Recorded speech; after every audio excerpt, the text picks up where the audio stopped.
নমস্কার। Ramakrishna TV YouTube চ্যানেলের পক্ষ থেকে সকল মা, বাবা, দাদু, দিদা, ঠাকুমা, ঠাকুর দাদাদের জানাই অনেক অনেক ভালোবাসা, প্রীতি ও আন্তরিক শুভেচ্ছা। সবাই ভালো আছেন, ভালো থাকবেন। আমি আবারও চলে এসেছি শ্রী শ্রী রামকৃষ্ণ মিশনের স্বামী লোকেশ্বরানন্দ মহারাজজির সম্পাদিত শতরূপে সারদা সম্পর্কে আলোচনা করতে।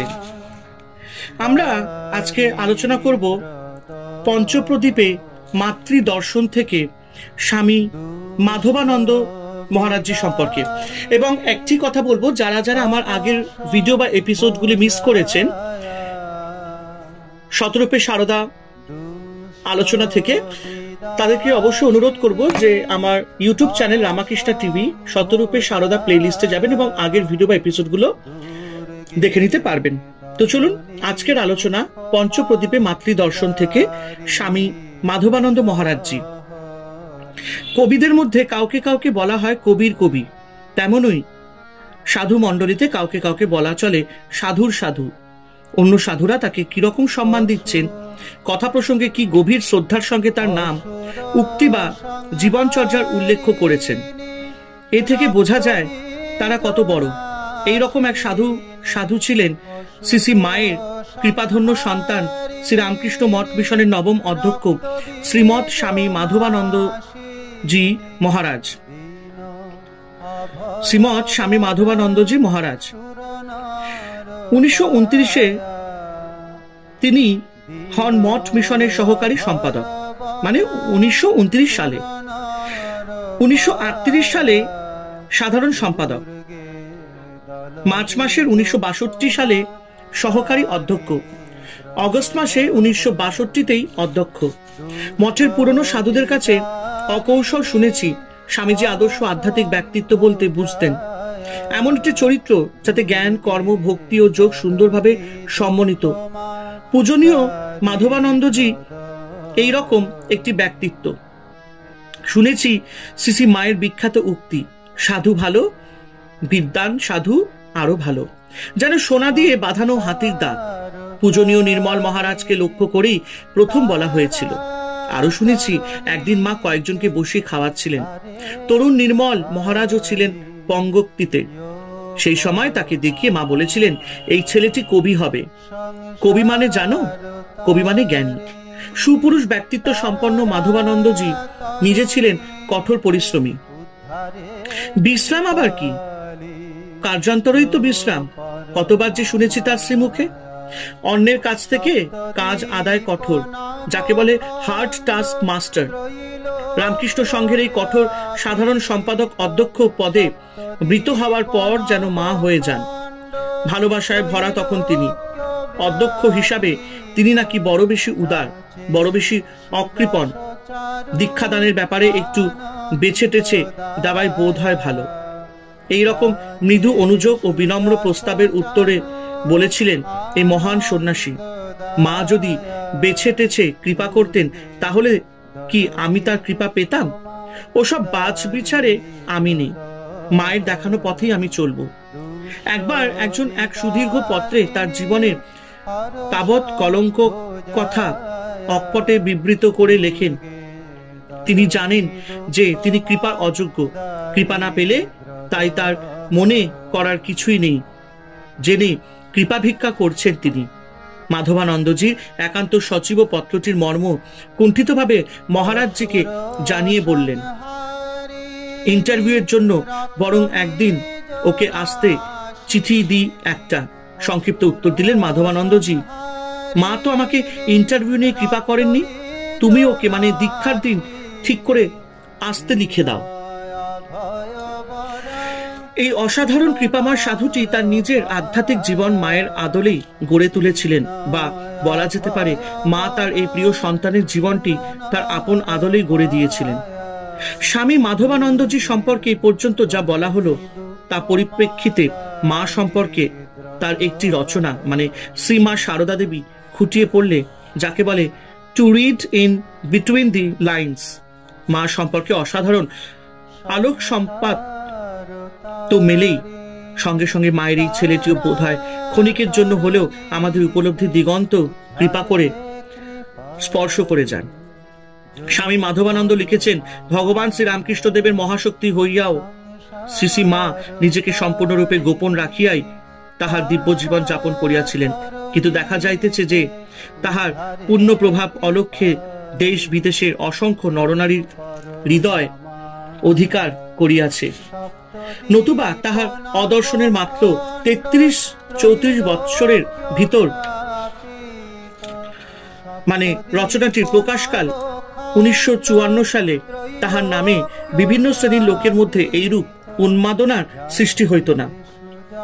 শ্রীমা সম্বন্ধে তিনি, মানে শ্রী রামকৃষ্ণ বলিয়াছিলেন, ও সারদা সরস্বতী জ্ঞান দিতে এসেছে। ও কি যে সে? ও আমার শক্তি। শ্রীমৎ স্বামী বিবেকানন্দ বেলুর মঠে লিখিত তাহার এক পত্রে লিখিয়াছিলেন, শক্তি বিনা জগতের উদ্ধার হবে না। মা ঠাকুরানী ভারতে পুনরায় সেই মহাশক্তি জাগাতে এসেছেন। তাকে অবলম্বন করে আবার সব গার্গী মৈত্রী জগতে জন্মাবে। তাহারই সুযোগ্য গুরুভ্রাতা স্বামী প্রেমানন্দজি এক পত্রে লিখিতেছেন, একই মহাশক্তি যে বিষ নিজেরা হজম করতে পারছি নে, সব মার নিকট চালান দিচ্ছি। মা সব কোলে তুলে নিচ্ছেন। অনন্ত শক্তি, অপার করুণা, সকলকে আশ্রয় দিচ্ছেন, সকলে দ্রব্য খাচ্ছেন, আর সব হজম হয়ে যাচ্ছে। মা মা জয় মা। শ্রীমার এইরূপ অবারিত দ্বার ছিল বলিয়াই আমাদের মত অনেকে তাহার নিকট আশ্রয় পাইয়াছে। মনে পড়ে 1909 খ্রিস্টাব্দের একটি দিনের কথা। পূজনীয় শশী মহারাজ স্বামী রামকৃষ্ণানন্দ তখন কলিকাতায় বলরাম বাবুর বাটিতে। আধ্যাত্মিক জীবনের পরম সহায়ক রূপে তিনি অন্য 2-4 কথার পরে লেখককে বলিলেন, আর মার কাছ থেকে দীক্ষা নিয়ে নাও, তাহলে সব হবে। প্রকৃতপক্ষে ইহাই শ্রী মায়ের মহিমা যথার্থ বুঝিয়াছিলেন এবং সেই জন্যই অনন্ত সম্ভ্রমের সহিত তাহার নিকট উপস্থিত হইতেছেন। 1908 সালের শেষ ভাগে পথোদ্দশায় 3 বন্ধুর সহিত জয়রামবাটিতে শ্রী মায়ের প্রথম দর্শন লাভ করি। দুঃখের বিষয়, সেই দর্শনের অতি অস্ফুট স্মৃতি এখন মনে রহিয়াছে। দ্বিতীয়বার জয়রামবাটি যাই 1910 সালের গ্রীষ্মের প্রারম্ভে, মঠের ভূতপূর্ব অধ্যক্ষ পূজনীয় বিরাজানন্দ স্বামীর সহিত। মনে আছে, মা তাহার প্রিয় সন্তানকে অতি যত্নের সহিত খাওয়াইতে ব্যগ্র ছিলেন।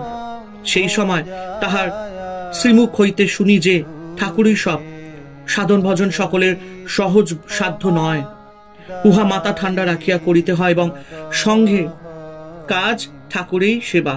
তাহাকে কোনো কিছু জিজ্ঞাসা করার কথা কখনো মনে উঠে নাই। তাহার চরণতলে বাস করিতেছি ইহা ভাবিয়াই তৃপ্তিবোধ করিতাম।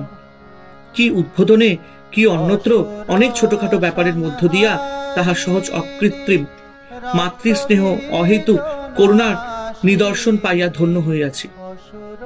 ইহাতে আমাদের গুণপনা কিছু নাই, ইহা তাহারই জগৎ জননীর সুলভ মাহাত্ম্য। পরে যখন ভক্তগণ রচিত তাহার স্মৃতিকথা পাঠ করি, তখন একবার মনে হইয়াছে মাকে ওইরূপ কিছু জিজ্ঞাসা করিলে হয়তো ভালো হইত। কিন্তু তাহারই উক্তি হইতে আমরা ইহা জানিয়া আশ্বস্ত হই যে তিনি দীক্ষাদানকালে শিষ্যের যাহা কিছু করণীয় সব করিয়া দিয়াছেন। সাধারণ গুরু হইতে এইখানেই তাহার পার্থক্য। সূর্য উঠিলে তাহাকে দেখাইবার জন্য দীপাদির প্রয়োজন হয় নাই। অবশ্য লোকে কৃতজ্ঞতা হেতু আরাত্রিক হিসাবে তাহার সম্মুখে দীপাদি প্রদর্শন করিয়া থাকে। রামকৃষ্ণ ও শ্রী সারদা দেবী উভয় জীবনে এ কথা বিশেষভাবে প্রযোজ্য। তাহাদিগকে বড় করিয়া দেখাইবার প্রয়োজন হয় না। তাহাদের পবিত্রতা, লোভ রাহিত্য, অন অহংকার, দয়া, প্রেম, ধৈর্য, ক্ষমা, ত্যাগ, তপস্যা, ঈশ্বরানুরাগ প্রভৃতি অসংখ্য স্বাভাবিক সদ্গুণ তাহাদের অসাধারণত্ব পদে পদে প্রকাশ করে। শ্রী সারদা দেবী সত্য সত্যই শ্রী রামকৃষ্ণগত প্রাণা ছিলেন এবং তাহারও জীবন আশৈশব কর্মময় ছিল। কুর্বণ্যেহ বেহ কর্মাণি জিজিবিষেদ সৎ সমা। এ জগতে কর্ম করিতে করিতেই 100 বৎসর বাঁচিতে ইচ্ছা করিবে। উপনিষদের এই উপদেশ যেন শ্রী সারদা দেবীর জীবনে মূর্তি পরিগ্রহ করিয়াছে। আর দেখিতে পাই যে তাহার ওই কর্ম অধিকাংশ ক্ষেত্রে পরার্থে অনুষ্ঠিত হইয়াছিল। তিনি আজীবন প্রয়োজনে অপ্রয়োজনে কায়িক পরিশ্রম করিয়া গিয়াছেন। শ্রীরামকৃষ্ণের সাধনকালে তিনি উন্মাদগ্রস্ত বলিয়া জয়রামবাটি অঞ্চলে কত লোকে সারদা দেবীকে গঞ্জনা দিয়াছে। এক সময় তাহাকে দারুণ অভাবের মধ্য দিয়া যাইতে হইয়াছে, তথাপি তিনি ঘুণাক্ষরেও উহা কাহারও নিকট প্রকাশ করেন নাই। তাহারই যত্নে লালিত ভ্রাতাদের কাহারও নিকট হইতে তিনি কম কষ্ট পান নাই। বিশেষত শেষ জীবনে তাহার আজন্ম পিতৃহীন ভ্রাতুষ্পুত্রী রাধু ও তাহার স্বামীর শোকে বিকৃত মস্তিষ্ক জননীর হস্তে তিনি অকারণে অমানসিক নির্যাতন ভোগ করিয়াছিলেন, কিন্তু এই সকলের মধ্যেও তাহার উদারতা ও চিত্তের প্রশান্তি নষ্ট হয় নাই। এই দুঃখময় সংসারে কিভাবে জীবনযাপন করিলে মানুষ সুখী হইতে পারে তিনি তাহাই নিজ দোষ দৃষ্টির রহিত জীবনে দেখাইয়া গিয়াছেন। আপনি আচরি ধর্ম জীবেরে শিখায় জড়বাদপূর্ণ ঊনবিংশ শতাব্দীতে বাংলার এক অখ্যাত ক্ষুদ্র পল্লীগ্রামে তাহার ন্যায় অদ্ভুত শক্তিশালিনী মহিয়সী নারীর আবির্ভাব বাস্তবিকই জগতের এক অত্যাশ্চর্য ঘটনা। উহা ভারতের এমনকি সমগ্র পৃথিবীর নারী জাতির এক মহা অভ্যুত্থানেরই সূচনা করে। বিশেষত ভারতীয় নারীগণ শ্রী মায়ের জীবনবেদ হইতে শিক্ষা গ্রহণ করিয়া তাদের সনাতন আদর্শ বজায় রাখিয়াও আধুনিক পরিস্থিতির সহিত নিজেদের খাপ খাওয়াইতে পারিবেন। বিদেশীয় নারীগণও তাহাদের মধ্য দিয়া ভারতের যুগ যুগান্তের পরীক্ষিত নিবৃত্তি মার্গের পরিচয় পাইবেন। শ্রীরামকৃষ্ণের ন্যায় তিনিও স্থূল শরীর পরিত্যাগ করিলেও সূক্ষ্ম শরীরে বিদ্যমান রহিয়াছেন। এক কথা বুঝিতে বিলম্ব হইবে না, শ্রীরামকৃষ্ণের আরব্ধ জীবোদ্ধার কার্য সম্পূর্ণ করিবার জন্যই তিনি পতির অদর্শনের অত দীর্ঘকাল পর্যন্ত স্বেচ্ছায় মায়াবন্ধন গ্রহণ করিয়া ধরাধামে অবস্থান করিয়াছিলেন। ধর্মজগতের ইতিহাসে তাহার তুলনা মিলে না। শিবশক্তির এই অপূর্ব লীলা অনুধ্যান করিবার সুযোগ পাইয়া আমরা সকলেই ধন্য হইয়াছি। শ্রী মায়ের দেবীত্ব সম্পর্কে মাধবানন্দজি প্রতি মুহূর্তে কিরকম সচেতন থাকতেন এবং ব্যবহারিক ও আধ্যাত্মিক সমস্ত বিষয় শ্রী মায়ের ভাবধারায় কতটা কিংবা কিভাবে চালিত হতেন তার কয়েকটি দৃষ্টান্ত উল্লেখ্য এখন আমরা আলোচনা করব। প্রথম, শ্রী মায়ের একটি জীবনী গ্রন্থ প্রকাশিত হয়েছে। বইটির প্রচ্ছেদে মায়ের একটি ছবি এঁকেছেন এক শিল্পী। এক সাধু থেকে বললেন, কি সব কাণ্ড, মায়ের ঠোঁটে খানিক লাল রং লাগিয়ে বসে আছে। মাধবানন্দজি তৎক্ষণাৎ বললেন, তাতে কি, মা দুর্গা ঠোঁটেও তো লাল রং দেওয়া হয়। দ্বিতীয়, একটি লোক আবাল্য মঠে যায়, বয়সে তরুণ, কলেজের ছাত্র। একদিন প্রণাম করে জিজ্ঞাসা করলেন মাধবানন্দজিকে, মহারাজ, শাস্ত্রে বলা হয়েছে যে তৈলধারাবৎ অবিচ্ছিন্নভাবে ঈশ্বর চিন্তা করতে হবে, কিন্তু তা হবে কেমন করে? অন্য কাজকর্ম তো আছে। প্রথমে মাধবানন্দজি কিছু বললেন না। কিছুক্ষণ পরে টেবিলে রাখা একটা কাগজ তুলে নিলেন, একটা ফর্ম বা আবেদনপত্র।